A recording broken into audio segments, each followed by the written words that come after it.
Play call, OC coach.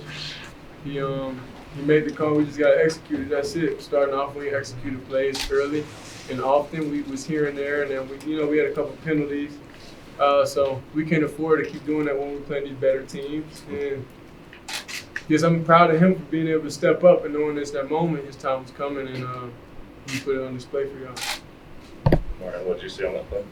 Pretty much the same thing Shedeur said, just trusting in the play, you go over those plays every day, just building confidence with each other, just believe I can make that play. So, it's all about trusting teammates.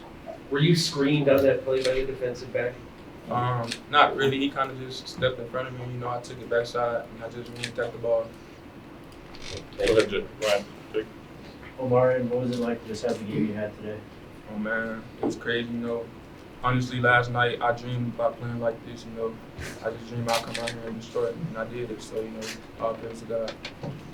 Matt, go ahead. Shedeur, Matt Smith, 143 The Fan. You want to just take us through the last 6 minutes? You guys got the ball back, I think, at 5:58 with one timeout left. Felt like maybe there's some communication issues, or maybe just took a long time to get things in. What was going on there? Really, all 11 players on the field wasn't going to execute that exact play call. So my thing is, I'd rather take our time, rather than have a negative play and stuff like that. So that goes on me for not controlling the offense and not controlling everybody knowing what to do in that specific play.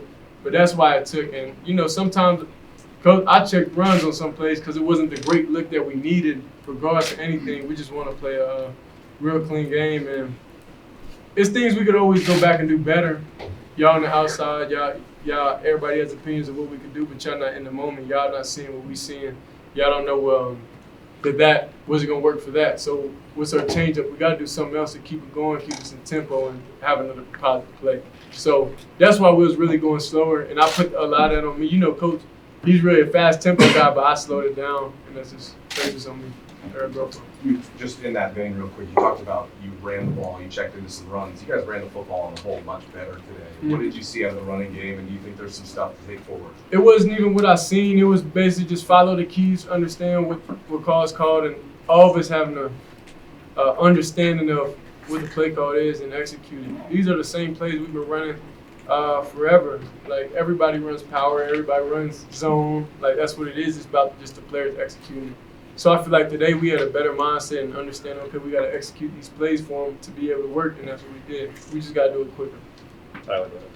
Shedeur, Tyler King, Denver Gazette. What have you seen from Omarion in practice that has led to the confidence that you had in him today? Because there was, I think, the one play in the fourth quarter you just threw it, he wasn't looking, and he turned around and kind of popped right in his chest. What has led to the confidence in him in practice? Well, that's an anticipation throw. That was where I know where he's going to be, and I trust he's going to do that. And all it is I've been telling him, I said, bro, I need you to step up even from day one, whenever he was just out in summer workouts and stuff. And I told him, I said, bro, you could be a big part of the offense, or you could just have a freshman year and just wait. You know what I'm saying? So it's up to you, and I'm glad he finally came and understand who he is as a player and understand, the level. Everybody's human. Everybody can be beat, and he has what it takes to be able to go out there and dominate. So I'm happy he was able, in one of the biggest games of the season, able to go out there and do that. Adam, go ahead. Rodrick, Adam Tiger 24/7 Sports. When did you find out you were going to get started? What was it like getting out there against a quarterback like Caleb Williams? I found out earlier this week. It wasn't a shocker to me because being a grad transfer, I got experience, so I was ready for the moment. I can tell you this whole week, I probably wasn't able to sleep a lot. I was waking up in the middle of the night thinking about it. Just playing against a quarterback like Caleb Williams, man, that's a dream. It's a dream, man. Playing against the Heisman quarterback from last year, it's a dream. I wouldn't want to be nowhere else than what I was today. I feel like I gave everything I had. There's still some stuff we got to correct as a defense, but overall, man, it was a dream come true, man. Go ahead, Mark. Mark Kisler, Denver Post, for Shedeur. Your attitude and the team's attitude, it's 34-7 with just a minute left in the first half. And second, you played against the best college quarterback in the country. How do you think you fared? Wait, say that one more time? How do you personally? No, I was saying the first part. You're down 34-7 Yeah. with a minute left in the first half. What's your attitude at that point and the team's attitude? plays play for what it is. Understand they just executed plays. That's why they was up. We didn't execute our plays, and that's why we weren't. It goes again like in practice. Like, you just can't get bored with the easy things. We just had to lock in and understand, look, this is not going to be a recap of what happened last week. We're just not going out like that. So we got to, whatever it takes. And that was the whole motto this week, and that's how I prepare mentally. Like, whatever it takes, we'll do it and just put everything on the line. So really just getting in that zone and having everybody get in that zone off rip and off the beginning, then that's what will help us, have not getting those great deficits, especially when you're playing a good offense and a great quarterback. Relish being on the same stage as Caleb? Did you enjoy being on the same stage as Caleb? I mean, I feel like my stage is my stage. I don't think he's a great player, but it's not, oh, I'm on his stage and anything like that. Like, we got the attention, we got everything we need. I'm comfortable. I'm good on, how everything I'm doing. So it's not really a stage, it's just a big game. That's it. I feel like every game, it was millions of viewers and everything. So the stage is for y'all to set and stuff like that. Ours is just to go out there and play against human beings. For Rodrick, Jack Harlow, Buffalo's Wire. Just what changed for you guys defensively? I think you allowed about half as many yards USC in the second half. What changed for you guys? I just feel like we was able to play together. I feel like the first half, everybody was rah-rah, and the energy was high. And once we finally came together in the second half and everybody calmed down and focused on their keys and had their eyes in the right place, there wasn't no stopping us, man. We were able to steamroll and get that train rolling and get the ball back in his hand. That's all we were trying to do, man. All right, I'll go ahead. Ariel Shedeur, 9 News for Shedeur. Very simply first, do you believe in moral victories? Say it again? Do you believe in moral victories? Do you think this was a moral victory? I don't know what that means. Okay, then let's move on from there. What came together for you guys in the second half, and why do you believe that this second half of the game is who this team really is? I mean, it's gonna get boring about what I'm saying because it's the same thing. Like to football, all it's about is executing, getting into that zone, getting into that mind frame off the beginning. So it's really those who don't understand, you won't know. Those who play sports will understand. Like getting into that. You can't hear nobody, but just focus on your job and assignment and trust the guy next to you. I trust in my own line. I trust in all the receivers and stuff. Because things they're good at, things they're bad at. But play to everybody's strengths and really just get back with Coach Lou and just talk about what we like, what we don't like, what we're getting great looks out of, and he called a great game. For a while for Shedeur and Rodrick, this game was looking a lot like last week's game, and then you guys turned it around in the second half. What does this valiant comeback mean moving forward? What does winning the second half against USC mean moving forward for you guys as you progress in your season? Nothing. We just lost. Just because it's a big team, that don't mean we tip our cap and be like, okay, at least we get blown out now. Like, nah, a loss is a loss. We all humans. We all put our pants on the same way. So it's just understanding this is the problem, and we gotta get to a solution and find a way to get to a solution. Start out fast and get in the zone. Yeah, and I'll piggyback off of what he said. Hey, it's a loss. Loss is a loss. After you lose like that, you go to the playbook, get your eyes right, get the stuff right in the film room, and come back next week.